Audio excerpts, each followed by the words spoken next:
Então, vou passar a palavra ao Wagner, que vai estar falando sobre Páscoa.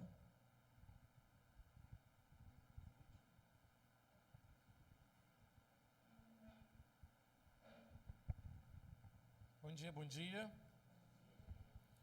Aos que vêm aqui no nosso grupo pela primeira vez, a gente sempre dá especiais boas-vindas. Boas-vindas do Grupo Fraterno Francisco de Assis. E aos que mais uma vez aqui conosco estão, que bom, que bom. A gente vê cada vez mais as cadeiras mais cheias, o salão cresceu, né? As cadeiras não podem ficar tão vazias. E isso é motivo de alegria, de motivação, de trabalho.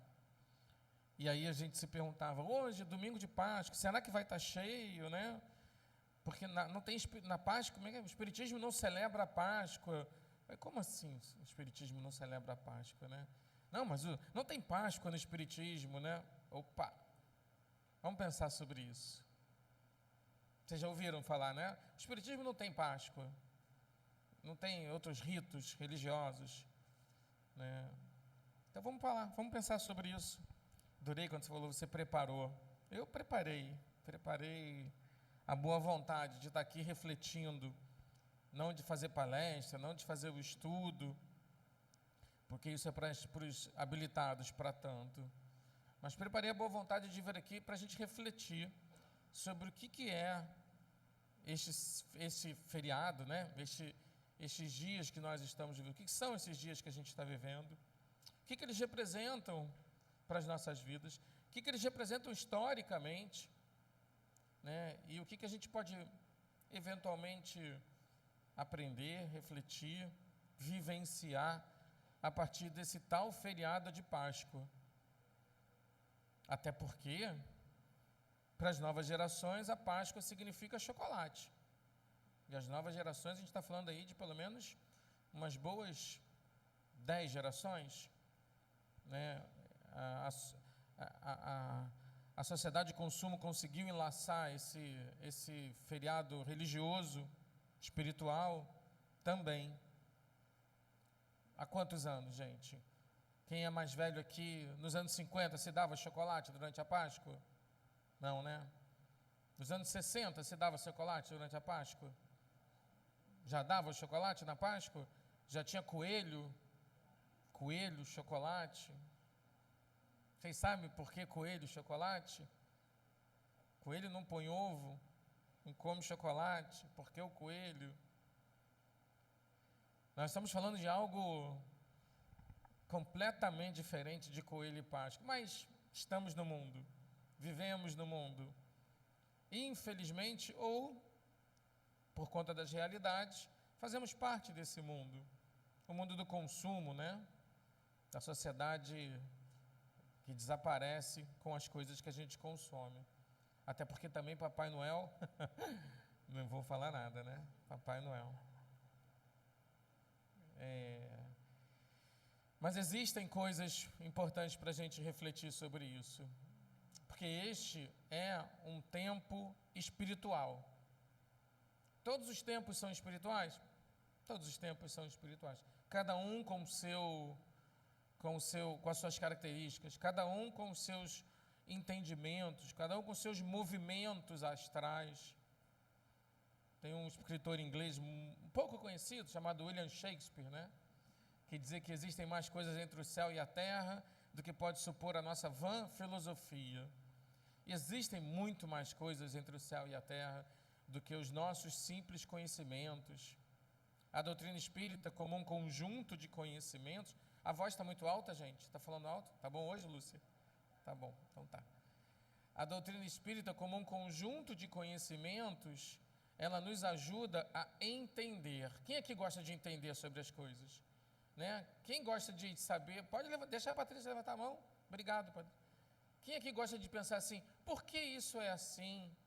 Como é que as coisas funcionam? Como é que funciona um grupo como esse?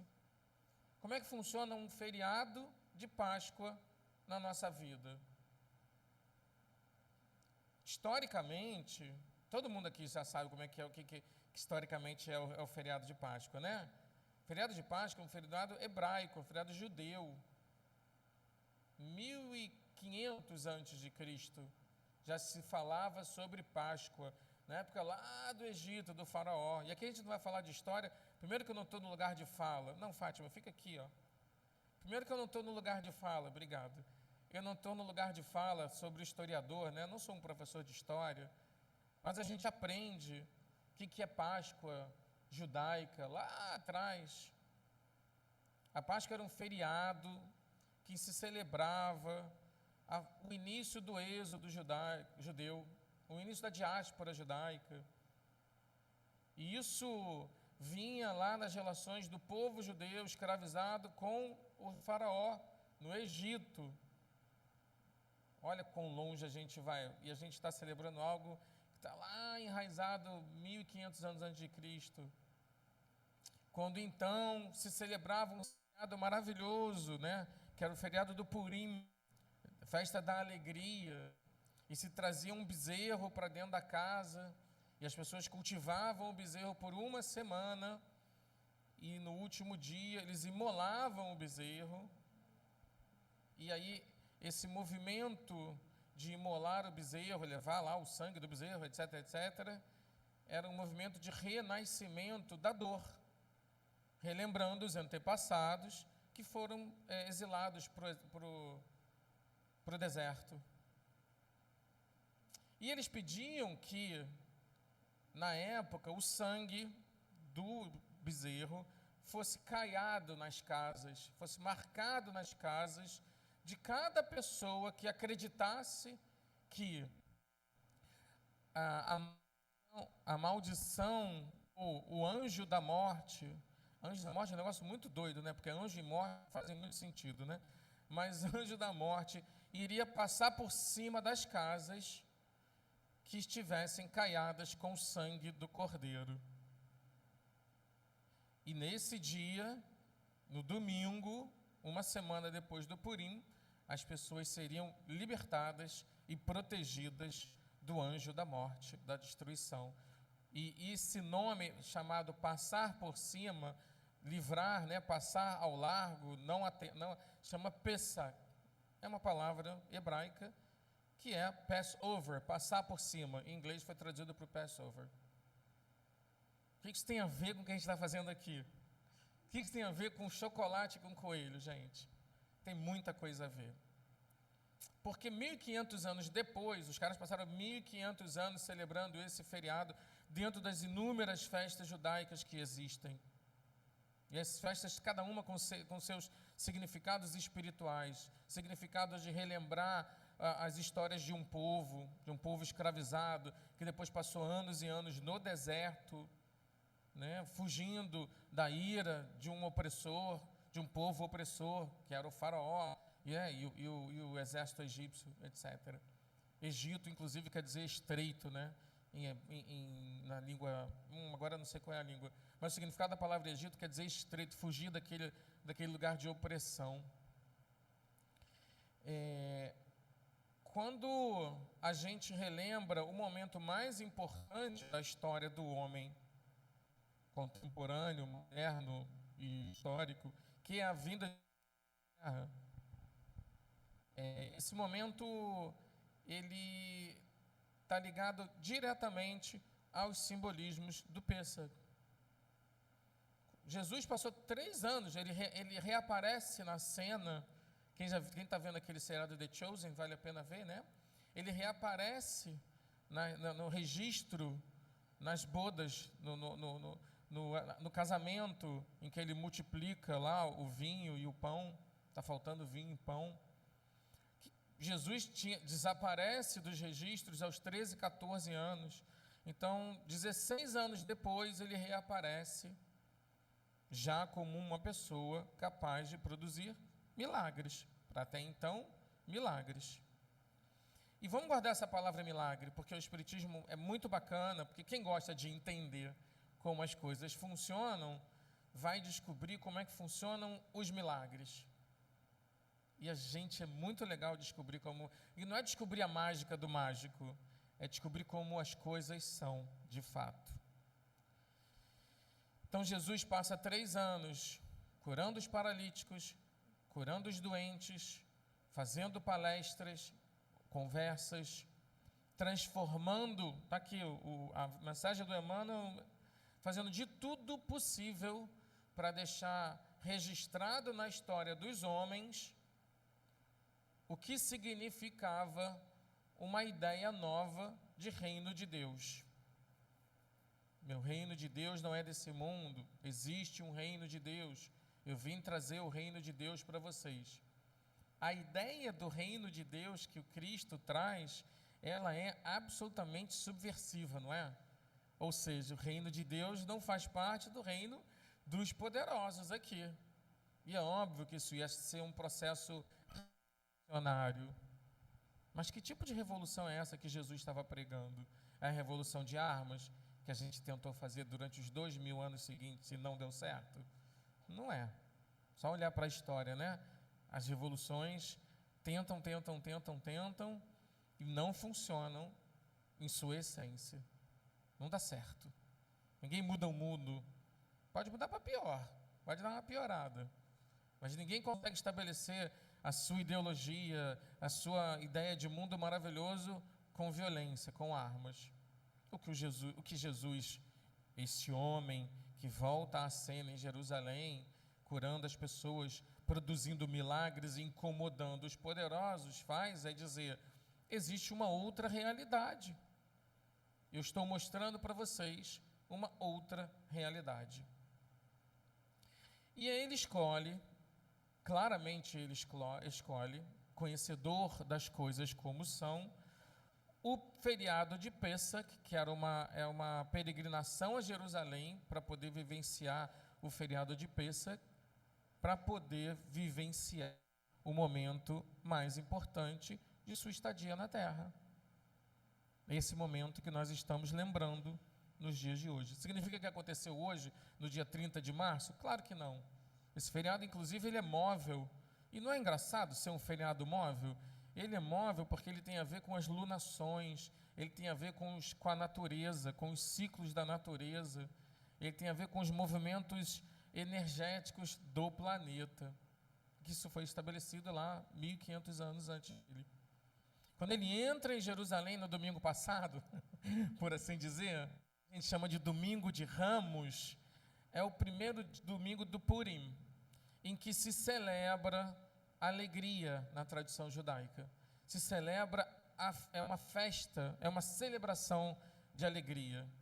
Jesus quis entrar em Jerusalém, a cidade sagrada, num dia de festejos de alegria. E quando as pessoas começam a saudá-lo, como diz a tradição, é importante que se lembre que os registros históricos são escritos pelos vencedores. Os registros históricos são escritos por quem quer contar a história do seu jeito. Por que Jesus teria saudado com ramos como se fosse um novo Messias, se não fossem os milagres que ele estava realizando? Se não fosse a fama que ele já tinha espalhado de novo Messias? Porque também faz parte da religião judaica esperar o Messias, o Salvador. Até hoje, né? Não se reconhece Jesus nessa figura do Messias, conta-se o tempo na espera do Salvador, do Libertador. Então, quando ele é saudado, entrando num burrico, tem um monte de significado. O burrico não é o que hoje a gente entende como burrico, era um animal de força, um animal de resistência. E ele entra na cidade para protagonizar o momento talvez mais importante que nós ainda herdamos esses momentos. Menos de história e mais de espiritismo. Jesus era um espírito, naquela época, perfeito, relativo. Perfeito, relativo. O que é isso? Os espíritos nos explicam que, no grau de ascensão espiritual de todos nós, existe um limite. E esse limite é quando a gente chega a Deus. Mas você pode se transformar em Deus da forma como nós o entendemos? Não. Deus é uma inteligência suprema, causa primeira de todas as coisas, ou causa primária. Esta inteligência suprema, ela não pode ser igualada a alguém, mas você pode chegar a ela. E quando os espíritos evoluem e ascendem espiritualmente, nós ascendemos espiritualmente, nós chegamos a este nível de inteligência supremo. Só que nós não nos transformamos no Deus, na mente única. Nós estamos sintonizados com essa mente única, com essa inteligência suprema. A espiritualidade nos conta, Emmanuel nos fala sobre isso, e outros espíritos também já te falaram. Quando Jesus veio à Terra, ele já tinha alcançado, numa galáxia muito distante daqui, esse nível de consciência divina, esse limite de até onde você pode alcançar num universo como o nosso. Não vou confundir não, tá, Marcel? Calma. A gente não vai para os outros universos. No nosso universo, você consegue alcançar esse nível máximo de energia, de inteligência, de divindade que esse espírito que nós conhecemos como Jesus alcançou. E quando você alcança esse nível, você começa a criar mundos, você começa a cuidar de partículas divinas, inteligentes, chamadas espíritos em evolução, que somos nós. Você começa a cuidar da luz divina que preenche o universo. Você começa a cuidar da presença de Deus na vida de todos os lugares e todas as coisas. Deus não está presente em todas as coisas? Então você, como alguém que entende que está naquela sintonia divina, você faz a mesma coisa. E Jesus veio a esta bolotinha azul chamada Terra. Vocês já viram o tamanho da Terra perto do Sol? A internet mostra de vez em quando, né? Imaginar que o Sol é do tamanho dessa parede, talvez a Terra seja desse tamanho aqui, gente, ó, perto do Sol. Não é interessante a gente pensar o quanto a gente não é nada? E ao mesmo tempo, olha que incrível, um espírito perfeito relativo veio cuidar dos espíritos, dos milhões e milhões, talvez bilhões naquela época, hoje bilhões com certeza, que vivem nesse planeta. Cuidar para quê? Para nos ensinar a crescer como Ele, a evoluir como Ele, a encontrar Deus dentro de nós. Isso é uma conclusão nossa, porque quando Jesus fala, o meu reino não é deste mundo, Ele está falando daquele mundo que as pessoas estavam vendo. O reino de Jesus é outro. Ele entra em Jerusalém, ele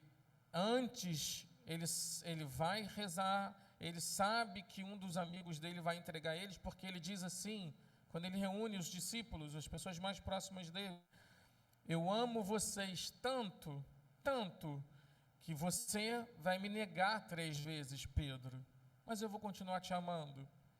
E eu amo vocês tanto, tanto, tanto, tanto, que um de vocês vai me trair, mas eu vou continuar amando quem me traiu. Porque este amor que eu estou ensinando para vocês é divino. Ele é incondicional, ele não põe condição para nada. Ele permite que a gente se entenda como espíritos em evolução, passíveis de erros, passíveis de questões que ainda fazem parte dos aprendizados dolorosos. Então, isso tudo eu vou resolver. Mas eu vou pedir para vocês aprenderem a amar como eu estou amando vocês. É isso que eu vou pedir para vocês. Vou ensinar uma oração, mas vou ensinar mais do que tudo, a olhar o companheiro com Deus dentro dele, da mesma forma que você olha a si mesmo com Deus dentro de você, sabendo que existe Deus acima de todos nós. Ele junta os discípulos e janta, né, a última santa ceia, a última ceia. No dia seguinte, ele é entregue aos romanos, ele passa por um processo de sofrimento, ou melhor, por um processo de dor, onde ele não demonstra sofrimento como a gente demonstra quando está sentindo dor. Vocês já viram o filme A Paixão de Cristo? Jesus foi muito maltratado fisicamente. Muito. Mas espera aí. Um espírito que é divino, num corpício desse tamanho. O que significam aquelas dores para ele? Acho que é Humberto de Campos que tem, ou do João Nunes Maia, agora não me lembro, do Miramês. Cada chicotada que Jesus recebia, um lance de luz subia ao espaço. É João Nunes, Miramês, né? Cada machucado que era colocado no corpo do Cristo, um facho de luz se esvaía para vagar eternamente pela humanidade. Olha que imagem bonita. É como se tivesse o sol aprisionado ou preso ou incluído dentro de um corpício desse tamanho, e conforme você vai rasgando esse corpício, o sol vai voltando a brilhar. Quando o Cristo é crucificado, né, a moda da lei da época, ele produz uma cena muito, muito triste. E esta tristeza, esta separação, tem a ver claramente com a dor que se tinha ao imolar o bezerro que estava presente ali a semana inteira com a família.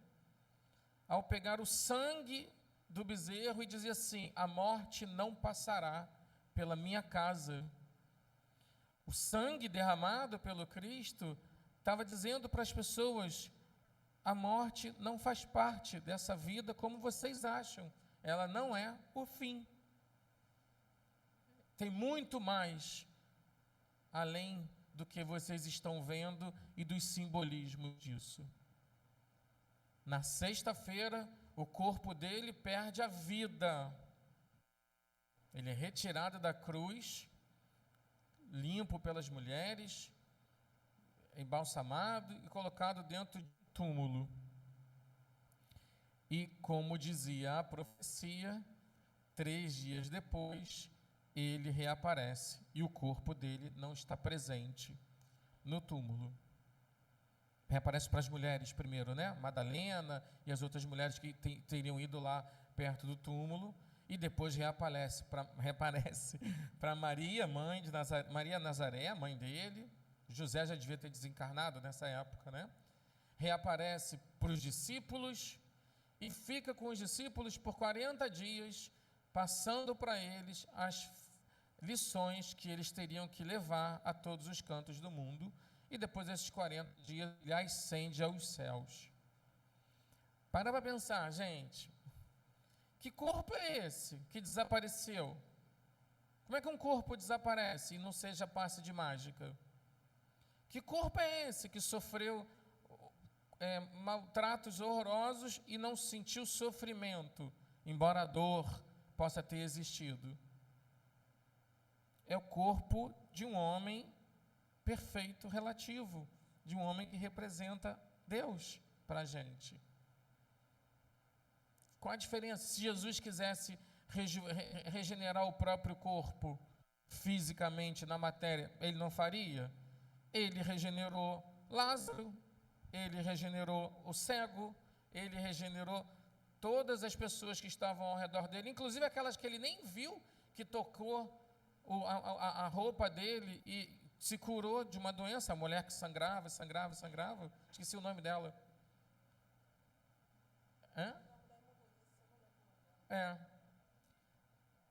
É óbvio que no entendimento da lição que o Cristo queria deixar para nós, estava presente o fato dele se deixar passar pela imolação, por a dor extrema.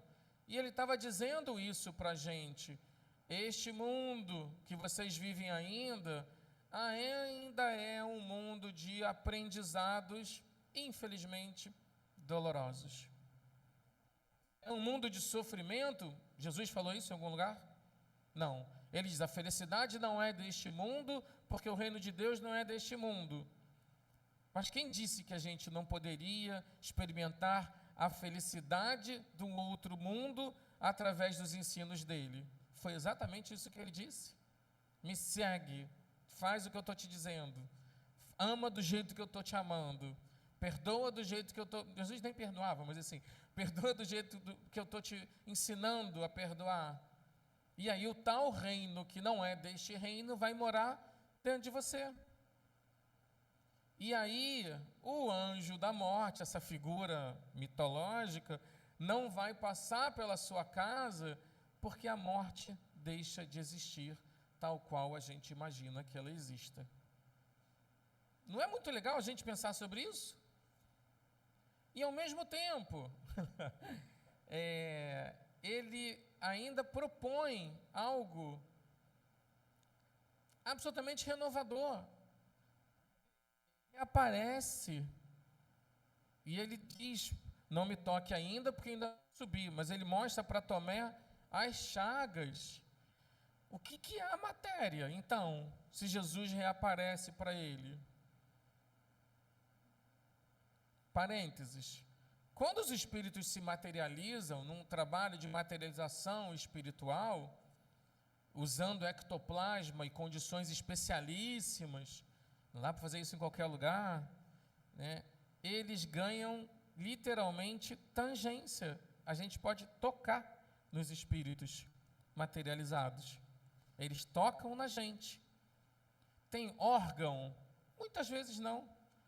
Mas eles ganham a aparência igualzinho ao que nós estamos nos vendo. Chama materialização. Os espíritos aproveitam um ectoplasma, um fluido chamado ectoplasma, batizado de ectoplasma, mas era um fluido natural, que faz parte do mundo, e aparecem, e curam, e, enfim, num trabalho de cura, isso é feito para cura. Quando tem poltergeist, tem notícia, eu vi um espírito, você viu um espírito materializado, semi-materializado, se você não for médio vidente, etc. O entendimento do que o Cristo está dizendo para a gente, assim, olha só, a matéria, como não significa nada, e ela é um estágio de existência. Olha só, esse reino que eu estou falando para vocês, ele existe a partir do momento em que vocês estiverem vivenciando o que eu vivenciei e tentei explicar para vocês. Olha só, o que vocês vão poder fazer de agora em diante, quando vocês estiverem fazendo o que eu estou pedindo para vocês fazerem. E aí os apóstolos vão para um monte de lugar.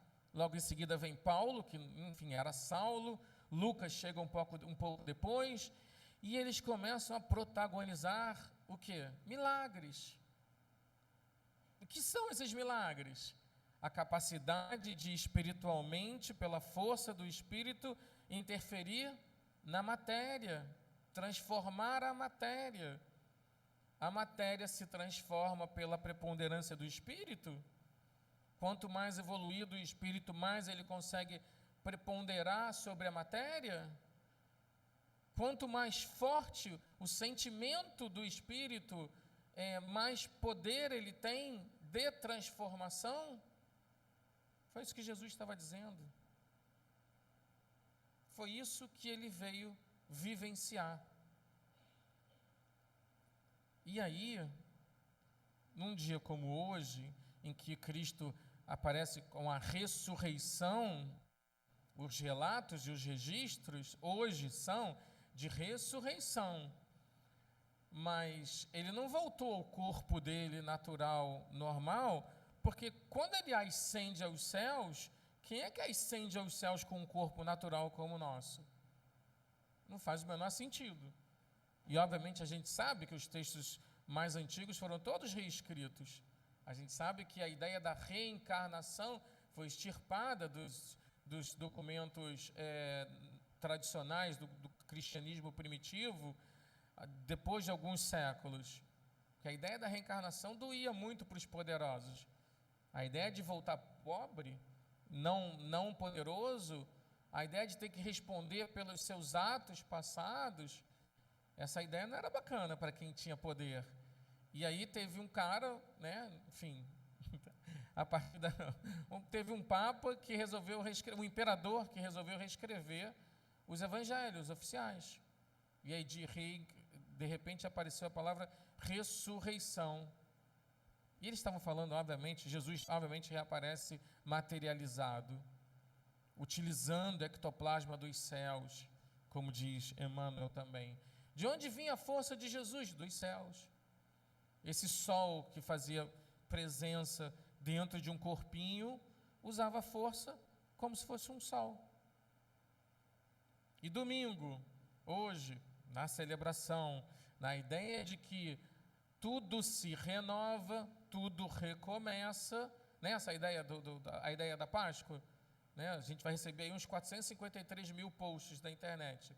Que seja uma Páscoa de renascimento, que seja um recomeço. Onde que está o Cristo e sua história simbolicamente nisso? Se a gente não perceber dessa forma.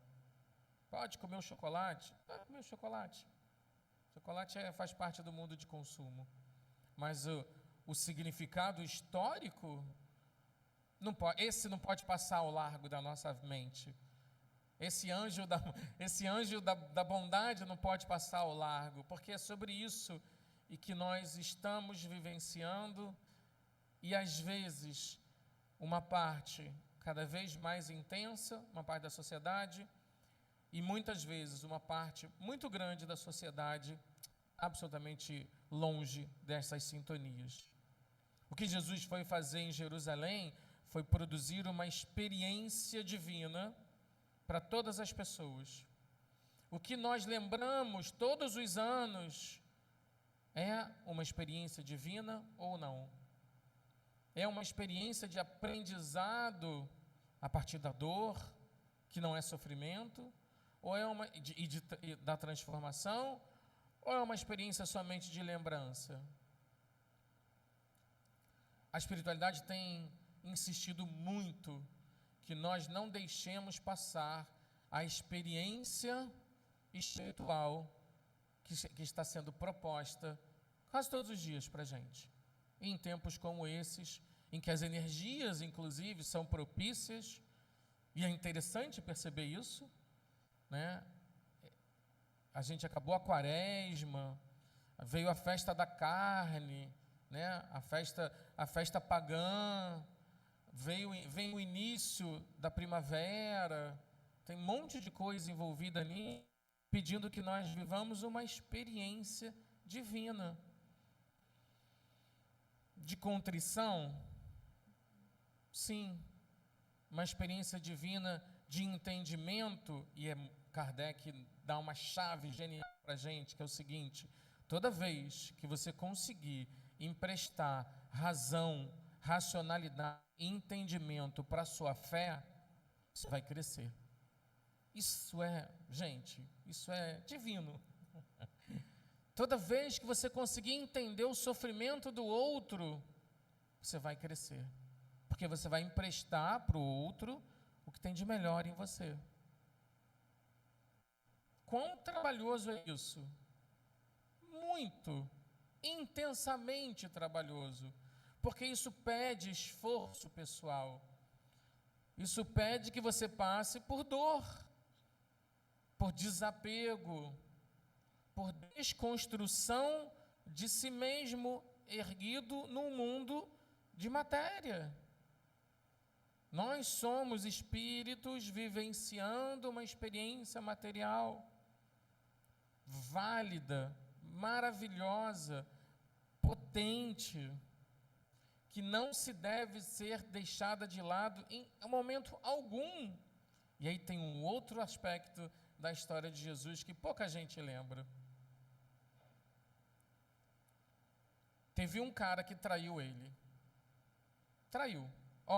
Quem está fazendo a revolução é aquele ali, eu vou dar um beijo nele e vocês vão prender nele. De quem que a gente está falando? Esse mesmo, que ainda lembra-se dessa pessoa como? Como é que as pessoas ainda lembram da pessoa Judas? O que as pessoas fazem no sábado ainda? Infelizmente, o que as pessoas fazem no sábado? Isso é divino? Isso é crístico? Isso é tão não crístico? Isso é tão contrário ao que Jesus veio dizer? Isso é tão impotente de uma maneira negativa, que o próprio Jesus em Humberto de Campos, o Joel leu, não sei se vai dar para ler, Joel, mas eu vou mencionar. O próprio Humberto de Campos leu, tem uma crônica linda, linda, linda, em Cartas e Crônicas, se não me engano, que narra quando Jesus vai ao encontro deste homem. O que ele fez consigo mesmo? O que Judas faz consigo mesmo quando vê a crucificação de Jesus? Ele tira a própria vida. O que Jesus faz logo em seguida, espiritualmente? Ele vai ao encontro de Judas. Ele vai lá no fundo, onde Judas está sentado, chorando, e ele vai ajudar o amigo. Ele vai dizer: você não tem culpa, você só fez parte do que tinha que acontecer. O bezerro tem culpa de ser imolado? Então, levanta-te.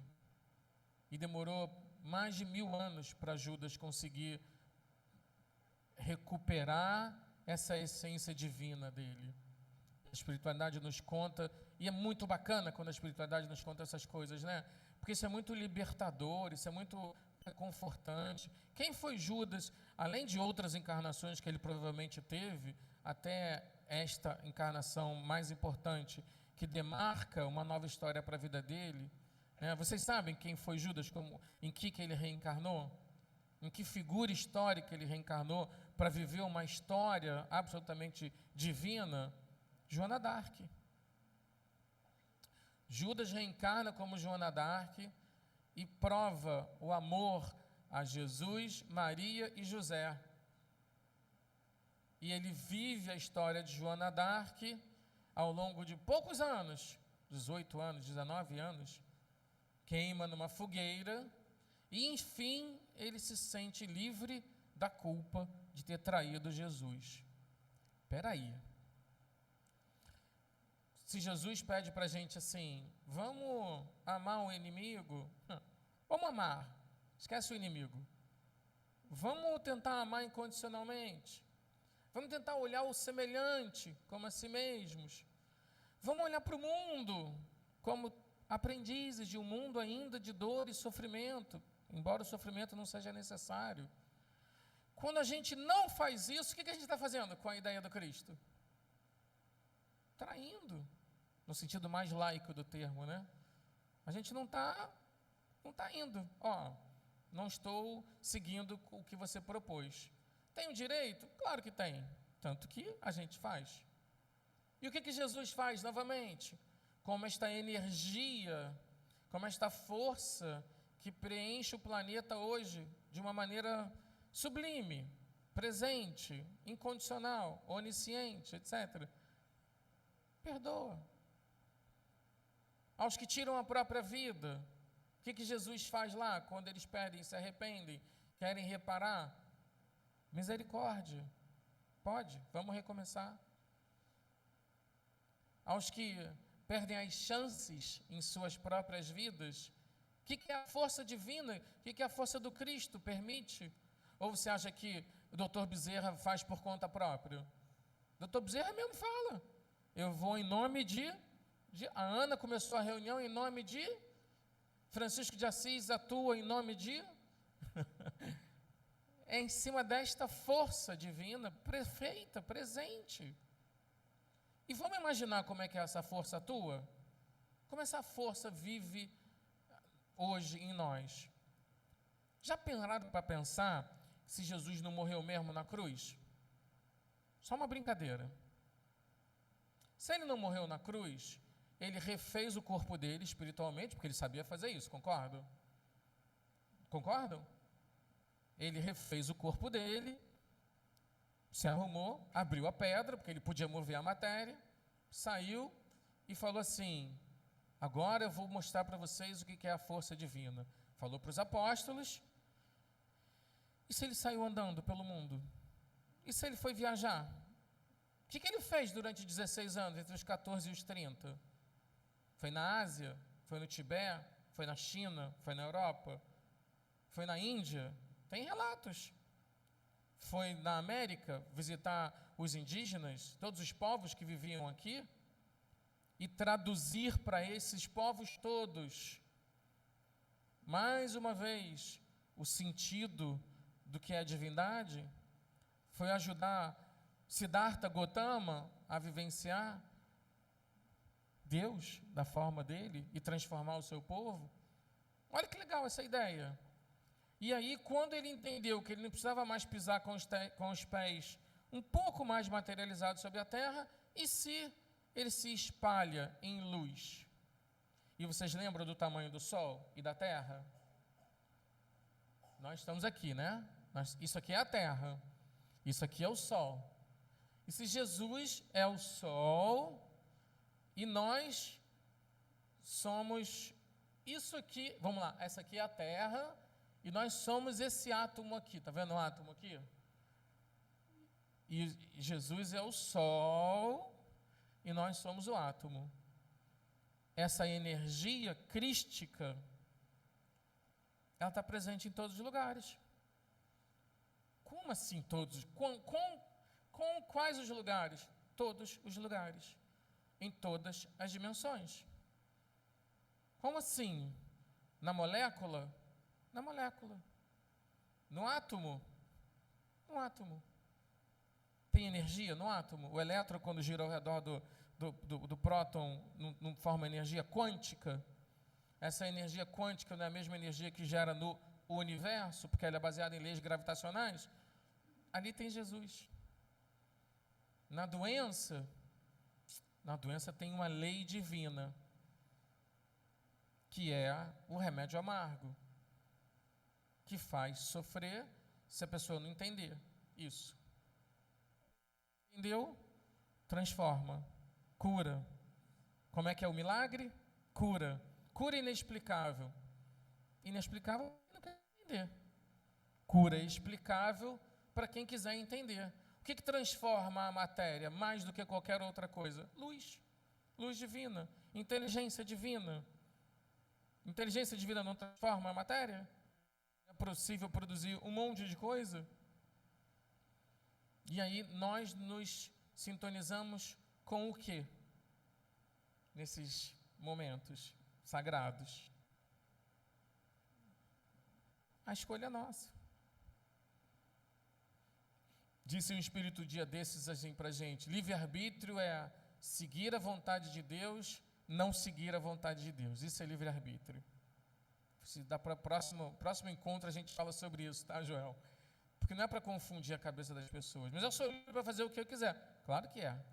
Então, quando você coloca o seu livre-arbítrio em sintonia com essas realidades que a espiritualidade nos conta, nos mostra e nos prova, talvez seu livre-arbítrio esteja seguindo a vontade de Deus. Quando você vai contra isso, quando você divide, separa, julga, condena, machuca a si mesmo, se condena a si mesmo, se julga a si mesmo, esse arbítrio não é divino. Não tem nada a ver com o que o Cristo ensinou, com o que Jesus ensinou. Nada a ver. A questão é onde nós vamos depositar as nossas realizações. Como nós vamos lidar e levar a nossa vida. Nesse contexto histórico, nós podemos em 3 dias, em 4 dias, em 5 dias, entender a trajetória humana na Terra. Não só comer ovos de Páscoa. A propósito, o coelho é porque no hemisfério norte começa a primavera. E quando o coelho sai pulando nos campos, as pessoas diziam assim: sobrevivemos a mais um inverno, podemos agora sair para plantar, para arar a terra e recomeçar. O chocolate eu não tenho a menor ideia. Foi algum malandro que vendia chocolate e botou o coelho junto com o chocolate e aí deu certo. Não sei se menos mal, porque chocolate, né? Mas, fora isso, energia não, Fábio. Chocolate é consumo mesmo, é indústria tentando. É algum malandro que pensou assim: se a gente vender chocolate nessa época, tudo bem, deu certo para a pessoa que vendeu o chocolate. Mas não é sobre isso. É sobre a lembrança desse último encontro do Cristo com os apóstolos. É sobre as palavras do Cristo: eu vou me separar de vocês, mas eu não vou embora. É sobre esse sofrimento atroz que a gente já viu na cruz. E por que a gente precisa lembrar de Jesus na cruz? Por que não é legal lembrar de Jesus assim, olhando para a gente com amor? É sobre a ideia de que este Espírito é um Espírito perfeito e que veio para a gente ensinar esta ideia de perfeição espiritual, né? É sobre renascer, é sobre fazer o anjo da morte, o sofrimento, né? É sobre a maldade passar ao largo de nossas casas, de nossos corpos. Mas ninguém é imortal, né? Ninguém vai viver para sempre. Mas vai se livrar, viu? Olha quanta coisa a gente livra aí durante o processo. Estes tempos são sobre isso. E também não é sobre comilança, gente, né? Jesus lá na Santa Ceia comeu pão ázimo, que é um pão sem fermento.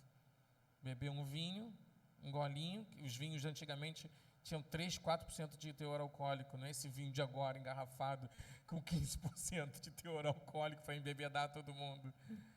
E ele diz: esse é um símbolo para vocês lembrarem do meu sangue que é derramado, que será derramado por vós.